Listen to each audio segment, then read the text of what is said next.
على الصحابة والصحابيات أما بعد فأعوذ بالله من الشيطان الرجيم بسم الله الرحمن الرحيم وما أرسلناك إلا رحمة للعالمين صدق الله مولانا العظيم وبلغنا رسوله النبي الكريم الأمين ونحن على ذلك من الشاهدين والشاكرين والحمد لله رب العالمين আলহামদুলিল্লাহ যাবতীয় প্রশংসা ও হামদনাত সেই মহান করুণাময় আল্লাহ রাব্বুল আলামিনের জন্য, যিনি আমাদেরকে বিশ্বনবী মহানবী মুহাম্মদুর রাসূলুল্লাহ সাল্লাল্লাহু তাআলা আলাইহি ওয়াসাল্লামের উম্মত করে এই ধরাধামে পাঠিয়েছেন। সকলে একবার উচ্চ স্বরে ভক্তি সহকারে বলি আলহামদুলিল্লাহ। তারপরে পরে আকায়ে নামদার মাদানী তাজদার মক্কে সরকার সৈয়দে আবরার ও আখিয়ার উলুশানে হস্তি के फसले बहार सय्याहिला मकाम अनीस बेकसा खातिमे पैगंबरा आलिमे माया कोनो ओमाका हुजूर ताजदारे मदीना राहते कल्ब सीना नबी मुहम्मदुर रासूलुल्लाह सल्लल्लाहु ताआला अलैहि ওয়াসাল্লামের উপরে অগণিত দরুদ ও সালাম বর্ষিত হোক। সকলে একবার উচ্চ স্বরে ভক্তি সহকারে বলি আল্লাহুম্মা আমিন। ব্রাদার ইসলাম, আমরা মুসলমান, আমাদের ধর্মীয় কিতাব আল কুরআনুল হাকিম, আমাদের ধর্মের নাম ইসলাম। আর বেশি সময় আপনাদেরকে অপেক্ষা করতে হবে না, কয়েক মিনিটের মধ্যেই এই সভার সমাপ্তি ঘোষণা করা হবে। ব্রাদার ইসলাম, কষ্ট খুব না হলে একটু বসে যাবেন, শেষ দোয়া করা হবে। কারো একটা চাবি হারিয়ে গিয়েছে, স্টেজে আছে, সাইকেলের চাবি নিয়ে যাবেন। ব্রাদার ইসলাম, আমরা জানাজার নামাজ পড়ি। এই জানাজার নামাজে চারটা তাকবীর হয়।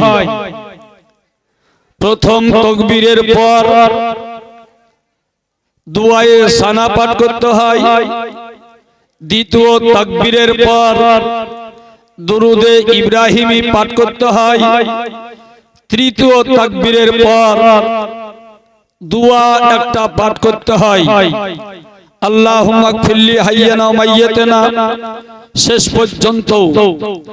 তারপরে চতুর্থ তাকবীর অর্থাৎ আল্লাহু আকবার, এটা বলার পরে ডানে বামে সালাম ফেরাতে হয়। আপনাদের আমাদের জানাজার নামাজে ইমাম লাগবে। আমরা যে জানাজা পড়ি, এই জানাজাতে একজন ইমাম থাকেন। ব্রাদার ইসলাম, আপনাদের নবী, আমাদের নবী, আকায়ে নামদার মাদানী তাজদার নাইবে পরওয়ারদিগার হাবিবে গিরদেগার শাফিয়ে রোজে শুমার মুহাম্মদুর রাসূলুল্লাহ সাল্লাল্লাহু তাআলা আলাইহি ওয়াসাল্লামের জানাজার নামাজে ইমামতি কে করেছিলেন? জানাজার নামাজে নবী পাকের জানাজা হলো। ওই জানাজা কেমন ভাবে হয়েছে, কে ইমাম ছিলেন? ব্রাদার ইসলাম, আমি ওটা আপনাদের সামনে বলবো। ব্রাদার ইসলাম, আমি আপনাদের সামনে আয়াত পড়েছি, ওমা আরসালনাকা ইল্লা রাহমাতাল লিল আলামিন। হে নবী, আপনাকে আমি সারা জগতের জন্য রহমত করে পাঠিয়েছি। এটা আল্লাহ রাব্বুল আলামিন ঘোষণা করলেন, নবী সারা জগতের জন্য রহমত, আকাশের জন্য নবী রহমত, জমিনের জন্য নবী রহমত, বাতাসের জন্য নবী রহমত, পাহাড়ের জন্য নবী রহমত, পর্বতের জন্য নবী রহমত, আগুনের জন্য নবী রহমত, সারা জগতের জন্য নবী হলেন রহমত।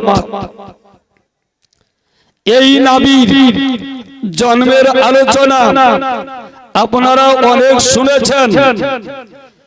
নবী পাকের জন্মের এই মাস, এই মাসেই আপনাদের নবী, আমাদের নবী আকরাম মাওলা সাল্লাল্লাহু তাআলা আলাইহি ওয়াসাল্লাম ইন্তিকাল করেছেন। এই মাসেই নবী পাকের ইন্তিকাল হয়েছে। ওই ইন্তিকাল সম্পর্কে কয়েক মিনিট আপনাদের সামনে আমি আলোচনা রাখবো।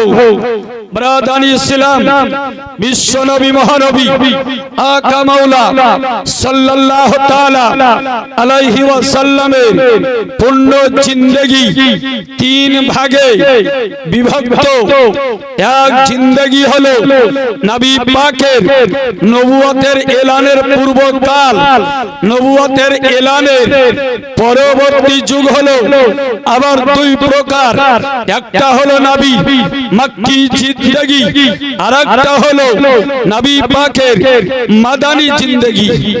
ব্রাদার ইসলাম, এই তিন ভাগে বিভক্ত হলো নবী পাকের জিন্দেগি। নবী পাক এই দুনিয়াতে 63 বছর ছিলেন। এই দুনিয়াতে নবী 63 বছর ছিলেন। 63 বছর পর বিশ্ব নবীর ইন্তিকাল হয়েছে। কোরআনে কারীমের শেষ সূরা, পূর্ণ সূরা, যেটা সর্বশেষ অবতীর্ণ হয়, ওই সূরার নাম হলো সূরায়ে নসর, অর্থাৎ ইজা জাআ নাসরুল্লাহি ওয়াল ফাতহ। এই পূর্ণ সূরাটা সর্বশেষ নাজিল হয়।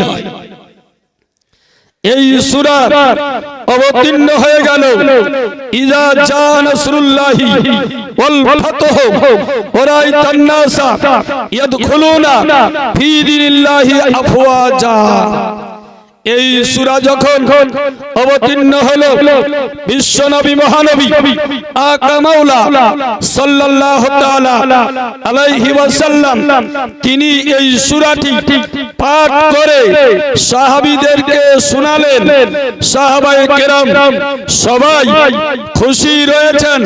সাহাবায়ে কেরাম অন্যান্য দিনের ন্যায় সেই দিনও কাটিয়ে দিচ্ছেন, যেমনই এই সূরাটি অবতীর্ণ হয়েছে। নবী সাহাবীদেরকে শ্রবণ করালেন, সাহাবীদেরকে নবী শোনালেন। শোনার সাথে সাথে আবু বকর সিদ্দিক আফজালুল বাশার বাদাল আম্বিয়া বিত্তাহকিক, ওই আবু বকর, যে আবু বকরের ঈমানকে যদি এক পাল্লায় রাখা হয়, বিশ্ব জাহানের সকল মুমিনের ঈমানকে যদি আরেক পাল্লায় রাখা হয়, খোদার কসম করে বলি আবু বকর সিদ্দিকের ঈমানের পাল্লাটাই ভারী হয়ে যাবে। ওই আবু বকর সঙ্গে সঙ্গে কান্না করতে আরম্ভ করলেন, চোখ দিয়ে পানি ঝরতে আরম্ভ করলো। সাহাবায়ে কেরাম জিজ্ঞাসা জিজ্ঞাসা করলেন আবু বকরকে, হে আবু বকর, তুমি কেন কান্না করছো?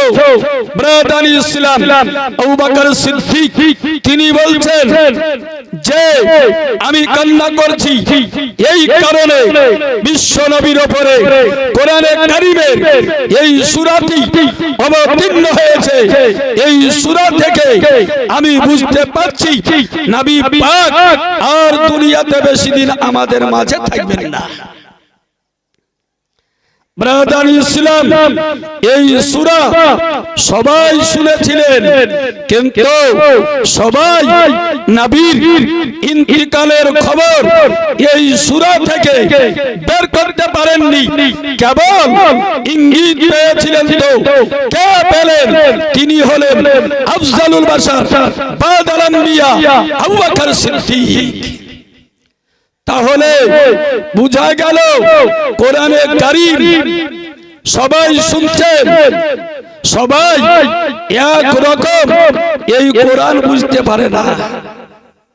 কোরআনের মর্মার্থ, গুড়ো অর্থ, কোরআনে কারীমের ভাবার্থ এগুলো সবাই উদ্ঘাটন করতে সক্ষম নয়।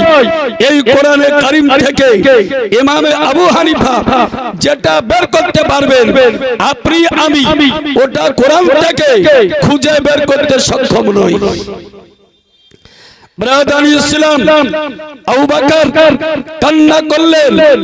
নবী পাক জিজ্ঞাসা করলেন, হে আবু বকর, তুমি বলো কান্না কেন করছো?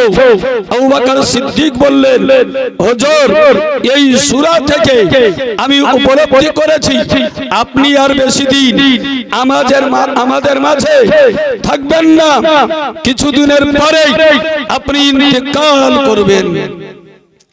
ব্রাদার ইসলাম তাহলে বুঝা গেল যে নবী পাকের ইন্তিকালের খবর আবু বকর সিদ্দিক ওই সূরা থেকে কিছুটা ইঙ্গিত করে নিয়েছিলেন। নবী পাক সাল্লাল্লাহু তাআলা আলাইহি ওয়াসাল্লাম ইন্তিকাল করলেন সোমবারের দিন চাষের সময়। সোমবার চাষের সময় নবী পাকের ইন্তিকাল হলো। যেই দিন নবী পাকের ইন্তিকাল হয়েছিল, আল্লাহ হযরত ইসরাইল আলাইহিস সালামকে বললেন, হে মালাকুল মউত ফেরেশতা, তুমি জান্নাত থেকে 10,000 ফেরেশতাকে সঙ্গে নিয়ে নবীর বাড়িতে চলে যাও। 10,000 ফেরেশতা সহ আজরাইল আলাইহিস সালাম নবী পাকের পবিত্র আত্মা, মহাত্মা, পবিত্র রূহ কবজ করার জন্য 10,000 ফেরেশতাকে নিয়ে আজরাইল এসেছিলেন। ব্রাদার ইসলাম নবী পাক আয়েশা সিদ্দিকার ঘরে ছিলেন। নবী মুস্তাফা সাল্লাল্লাহু তাআলা আলাইহি ওয়াসাল্লামের পবিত্র মাথা আয়েশা সিদ্দিকা রাদিয়াল্লাহু তাআলা আনহার এই জাঙ্গের উপরে হযরত আয়েশা সিদ্দিকা তিনি বলেন যে নবী পাকের পবিত্র মস্তক, মাথা মুবারক, আমার জান এবং আমার পেট এর মাঝে নবী পাকের পবিত্র মাথা ছিল। ওই অবস্থাতে নবী পাকের রূহ কবজ করা হয়েছে। ব্রাদার আয়েশা সিদ্দিকা তিনি বলেন যে আমার সামনে একজন সাহাবিয়া রাসূল তিনি একটা দাঁতন চিবাতে চিবাতে আমাদের সামনে আসলেন। তার হাতে নবী পাক দাঁতন দেখলেন। নবী পাক এমন ভাবে ইশারা করলেন, আয়েশা সিদ্দিকা তিনি উপলব্ধি করলেন যে নবী এই সময় দাঁতন করতে চান। নবী এখন দাতন করতে চান, তাই নবীকে আয়েশা সিদ্দিকা বললেন, ইয়া রাসূলুল্লাহ, ইয়া হাবিবাল্লাহ, আপনি কি দাতন করতে চান? নবী পাক ইশারায় জানালেন, হ্যাঁ আমি দাতন করতে চাই। ওই ব্যক্তির নিকট থেকে আয়েশা সিদ্দিকা দাতনটা হাতে নিলেন আর নবীকে দিলেন। নবীকে দিবেন এই রকম অবস্থায় নবী ইশারায় জানিয়ে দিলেন, এই দাতনটা তুমি একটু চিবিয়ে দাও, দাতনটা একটু নরম করে দাও। ব্রাদার ইসলাম, নবী পাকের ওই রকম অবস্থা ছিল যে এই দাতন সরওয়ারে কায়নাত ফখরে মওজুদাত নবী মুহাম্মদুর রাসূলুল্লাহ সাল্লাল্লাহু তাআলা আলাইহি ওয়াসাল্লাম নিজ দাঁত দিয়ে এই দাতনকে চিবাবেন, এই রকম শক্তি নাই। ব্রাদার ইসলাম, সাইয়্যিদাতুনা আয়েশা সিদ্দিকা উম্মুল মুমিনিন, মুমিনদের জননী আয়েশা সিদ্দিকা ওই দাতনের টুকরাটা, ওই ডালের অংশটা নিজের হাতে দিয়ে, নিজের জিহ্বা, নিজের দাঁতে দিয়ে ওই জায়গাটা নরম করলেন, চিবিয়ে দিলেন। যখন দাতন করার মতন হয়ে গেল, এই দাতনটা সরওয়ারে কায়নাত ফখরে মওজুদাত নবী মুহাম্মদুর রাসূলুল্লাহ সাল্লাল্লাহু তাআলা আলাইহি ওয়াসাল্লামের মুখে দিলেন। নবী পাক নিজ হাত দ্বারা এই দাতন তিনি করতে পারলেন না। সাইয়্যিদাতুনা আয়েশা সিদ্দিকা এই দাতনকে তিনি একবার ডানে, আরেকবার বামে, আরেকবার ডানে, এই রকম তিনবার করলেন। বিশ্বনবী মহানবী নিজের ঠোঁট মুবারককে বন্ধ করে দিলেন। সরওয়ারে কায়নাত সাল্লাল্লাহু আলাইহি ওয়াসাল্লামের মুখ থেকে এই দাতনটা সরিয়ে নেওয়া হলো। ব্রাদার ইসলাম, বিশ্বনবী মহানবী আকা মাওলা সাল্লাল্লাহু তাআলা আলাইহি ওয়াসাল্লাম বললেন, কে জানো দরজায় দাঁড়িয়ে রয়েছে, তোমরা সবাই সরে যাও। ফাতেমাতুজ জাহরা সরে গেলেন, অন্যান্য ব্যক্তি ওখান থেকে সবাই সরে গেলেন। দরজা খুলে দাও, কেউ জানো দরজায় দাঁড়িয়ে রয়েছে। ব্রাদার ইসলাম, বিশ্বনবী মহানবীর দরজাকে খুলে দেওয়া হলো। ব্রাদার ইসলাম, পুরা ঘর আলোকিত হয়ে গেল, পুরা ঘর আরো আলোকিত হয়ে গেল। ব্রাদার ইসলাম, এবার সরওয়ারে কায়নাত ফখরে মওজুদাত সাল্লাল্লাহু তাআলা আলাইহি ওয়াসাল্লামের কদম তলে মালাকুল মউত হাজির। রাসূল পাকের কদম তলে আজরাইল আলাইহিস সালাম উপস্থিত হয়ে গিয়েছেন। এই আজরাইল তখন তিনি এটাই স্থির করছেন, আজ এই দুনিয়া থেকে আদম পয়গম্বরের আত্মা কবজ করেছি, শীষ পয়গম্বরের আত্মা কবজ করেছি, সালেহ পয়গম্বরের আত্মা কবজ করেছি, আরো হাজার হাজার অগণিত পয়গম্বরের রূহ কবজ করেছি। কত ওলি রূহ কবজ করেছি, কত সাহাবী রূহ কবজ করেছি, কত মুমিন ব্যক্তি আত্মা কবজ করেছি।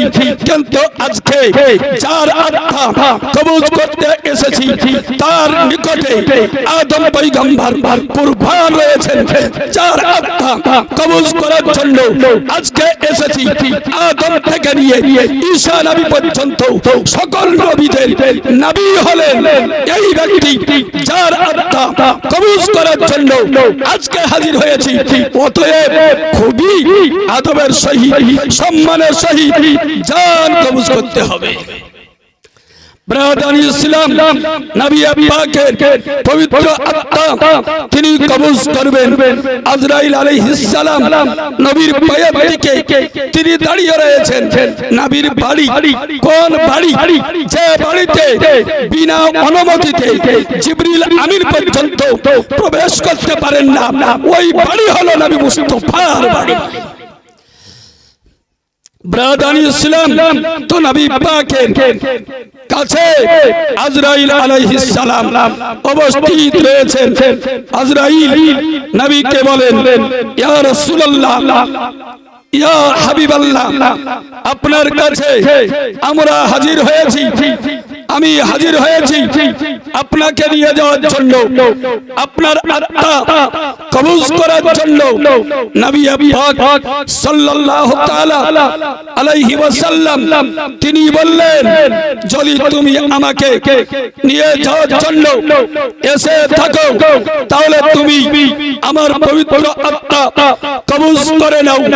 যেমনই বলা হযরত আজরাইল আলাইহিস সালাম অনুমতি পেয়ে সঙ্গে সঙ্গে সরওয়ারে কায়নাত ফকরে মওজুদাত নবী মুহাম্মদুর রাসূলুল্লাহ সাল্লাল্লাহু তাআলা আলাইহি ওয়াসাল্লামের পবিত্র আত্মা কবজ করে নিলেন।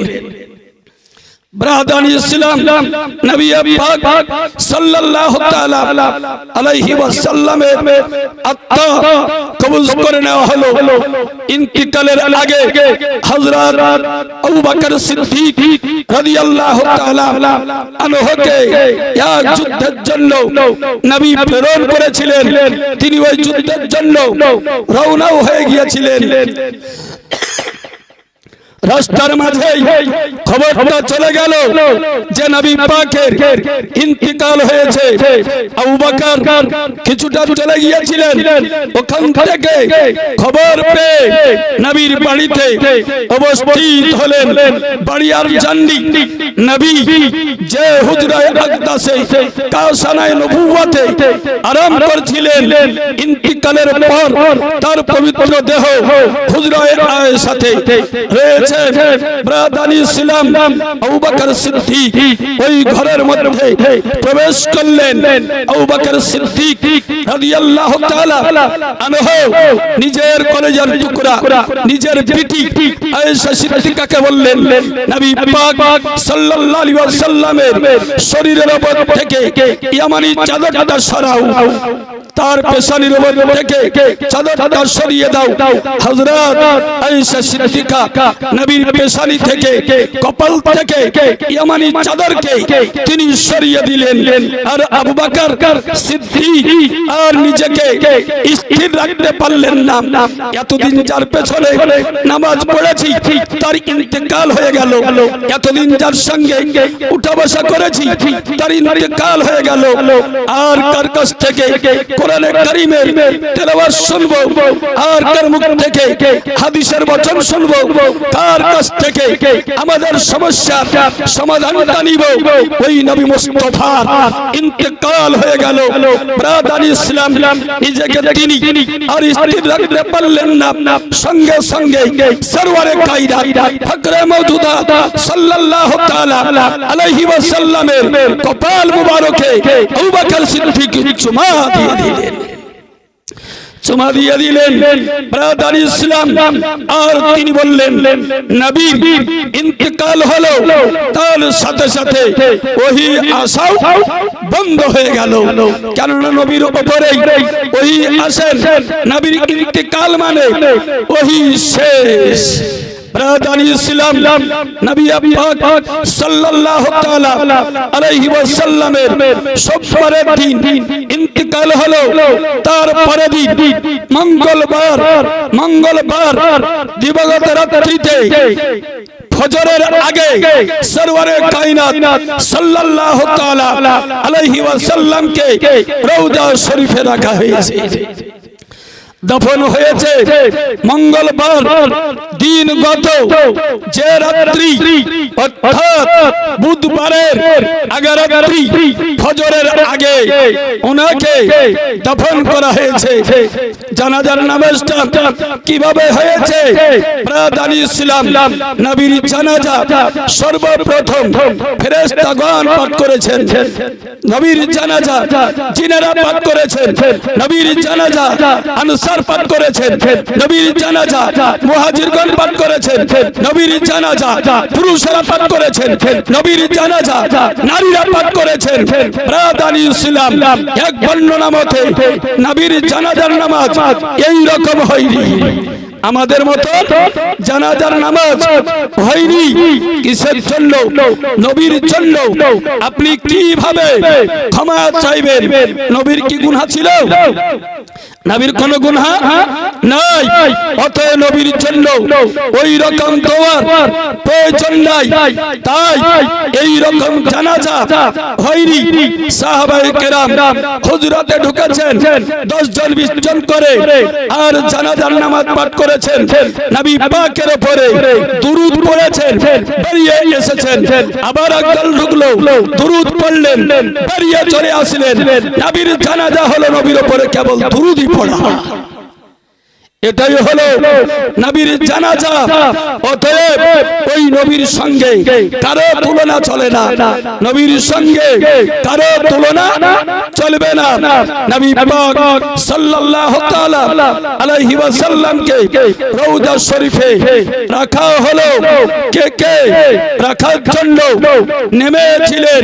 শুনুন, হযরত আব্বাস এবং আব্বাসের 2 পুত্র এবং হযরত আলী, এই 4 জন ব্যক্তি নবীকে রওজা শরীফে, কবর শরীফে রাখার জন্য নিচে নেমেছিলেন।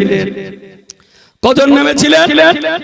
আব্বাস, আব্বাসের 2 পুত্র ফজল বিন আব্বাস আর কুসুম বিন আব্বাস আর হযরত আলী, এই 4 জন নবী পাকের কবর শরীফে নবীর দেহ মুবারককে রাখার জন্য নিচে নেমেছিলেন। সর্বপ্রথম কবর থেকে উঠলেন হযরত আব্বাস, আর সব শেষে কবর শরীফ থেকে উঠেছিলেন তিনি হলেন কুসুম বিন আব্বাস। এই কুসুম বিন আব্বাস তিনি নবী পাকের ঠোঁটের কাছে কান লাগিয়ে তিনি শুনেছিলেন নবী পাক উম্মতি উম্মতি বলে কান্না করছিলেন রওজা শরীফে। ব্রাদার, তাহলে নবী কোন দরদি? চিন্তা করুন, কবরে যাওয়ার পরেও এই উম্মতের চিন্তা করছেন, এই উম্মতের জন্য কান্না করছেন। তাহলে নবী কত দরদি আপনার আমার জন্য। একবার চিন্তা করুন, এই নবী দুনিয়ায় ছিলেন, তাও আমাদের জন্য উপকারী ছিলেন, আমাদের জন্য রহমত ছিলেন। কবরে গেলেন, তাও নবী আমাদের জন্য রহমত। হাসরে নবী আমাদের জন্য রহমত। নবী সর্বত্র, সর্ব জায়গায়, সর্ব অবস্থাতে, সর্ব ব্যক্তির জন্য নবী হলেন রহমত। এর জন্যই আমরা বলি নবী যেহেতু সবার জন্য সর্বত্র রহমত, অতএব হরদম সবা সেনে কালো পাক নামে মুহাম্মদ, সদা সর্বদা ওই নবীকে স্মরণ করুন। ওই নবীকে একজন সাহাবী বললেন, ইয়া রাসূলুল্লাহ, কিয়ামতের দিন আপনি আমার সুপারিশ করিয়েন। নবী বললেন, হ্যাঁ, তোমার আমি সুপারিশ করব। সাহাবী বললেন, হুজুর, হাসরের ময়দানে, হাসরের দিনে আপনাকে আমি কোথায় খোঁজ করে পাবো? নবী আমার বললেন, হাউজে কাউসারের নিকটে আমাকে পাবে। সাহাবী বললেন, ওখানে যদি না পাই কোথায় খোঁজ করব? নবী বললেন, জমজমের, নবী বললেন, হাউজে কাউসারের নিকটে আমাকে পাবে। ব্রাদার ইসলাম, ওখানেও যদি আমি না পাই কোথায় পাবো? তাহলে বলুন। নবী আমার বললেন, মিজানের ধারে পাবে।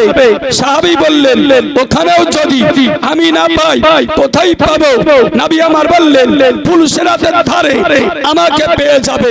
ব্রাদার ইসলাম, সাহাবী বললেন, হুজুর, ওখানেও যদি আপনাকে না পাই কোথায় খোঁজ করব?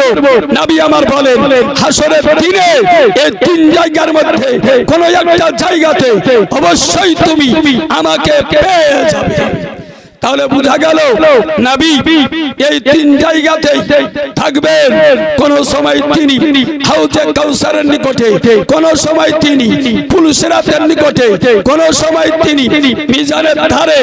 নবী আমার বলেন, আমি যখন দেখব মিজানের ধারে আমার উম্মতের নেকি কমে যাচ্ছে, সঙ্গে সঙ্গে মিজানের ধারে আমি হাজির হব, আমার উম্মতের নেকির পাল্লাকে ভারী করে দেব। আবার বলছেন, আমি যখন দেখব আমার উম্মত ফুলসিরাতে কেটে জাহান্নামের দিকে পড়ে যাচ্ছে, দৌড়াতে দৌড়াতে ওখানে যাব, আমার উম্মতকে ওই কাঁটা থেকে উদ্ধার করব। আমি যখন দেখব আমার উম্মত পিপাসায় কাতর হয়ে গিয়েছে, তাকে পানি পান করাবার জন্য হাউজে কাউসারের নিকটে হাজির হয়ে যাব। ওই নবী উনি হচ্ছেন আমাদের নবী, আপনাদের নবী সাল্লাল্লাহু তাআলা আলাইহি ওয়াসাল্লাম। তাহলে নবী আপনার জন্য কত ব্যস্ত হবেন, আপনার জন্য নবী কত চিন্তিত হবেন, ওই নবী আমার জন্য আপনার জন্য কত কি হাসরের ময়দানে করবেন। ব্রাদার ইসলাম, এই জন্যই আমরা বলি খাক হো যায় আদু জলকার মগর हम तो रजा दम में जब तक दम है जिक्र उनका सुनाते जाएंगे। ब्रादार इस्लाम, রাত্রি অনেক হয়েছে, ব্রাদার ইসলাম শেষ দোয়া করতে হবে। অতএব আপনাদের নিকটে আমি আবেদন করি যে আপনারা উঠতে বসতে চলতে ফিরতে ওই নবীকে স্মরণ করুন।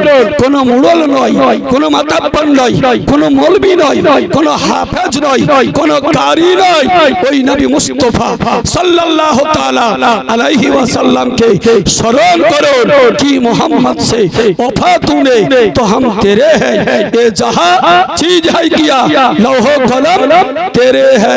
ये दुनिया আপনার কাছে কিছুই নয়, নবীর ভালোবাসা করলে লৌহ কলম পর্যন্ত আপনার হয়ে যাবে। অতএব আপনি নিজের ঈমানের জোর নবীর সঙ্গে লাগান, ঈমানের তারের জয়েন নবীর সঙ্গে আপনি লাগিয়ে দেন। আপনার মোহাব্বত যেন নবীর দিকে হয়, আপনার প্রেম যেন হয় নবীর সাথে, ভক্তি যেন হয় নবীর সাথে, ইশক যেন হয় নবীর সঙ্গে, মোহাব্বত যেন হয় নবীর সঙ্গে। নবীর সঙ্গে যদি ভালোবাসা করেন তাহলে আপনি কবরে পরিত্রাণ পাবেন, হাসরে আপনি পরিত্রাণ পাবেন, মিজানে আপনি পরিত্রাণ পাবেন, ফুলসিরাতে আপনি পরিত্রাণ পেয়ে যাবেন আর সোজা জান্নাতে চলে যাবেন। যদি আপনি নবীর সঙ্গে ভালোবাসা রাখেন আর ওই নবীর সঙ্গে যদি শত্রুতা থাকে, মিত্রতা না থাকে, তাহলে জেনে নিবেন আপনার ইহকালো বাদ পরকালো বাদ, ইহকালো বরবাদ পরকালো আপনার বরবাদ। নবীর নাম যেখানে আসবে সেখানে আপনি ঝাঁপিয়ে পড়বেন, নবীর দুশমনি যেখানে হবে সেখান থেকে আপনি দূরে পালাবেন। ব্রাদার ইসলাম, আল্লাহ জানো আপনাকে আমাকে ওই নবীর প্রেম নবীর ভালোবাসা রাখার তৌফিক দান করেন, পাঁচ ওয়াক্ত নামাজ আদায় করার তৌফিক দান করেন। আল্লাহ রাব্বুল আলামিন আপনাদের আমাদেরকে আমাদের ইহকাল ও পরকালকে মঙ্গলময় করেন, আমিন ইয়া রাব্বাল আলামিন। আসসালামু আলাইকুম ওয়া রাহমাতুল্লাহি ওয়া বারাকাতুহু।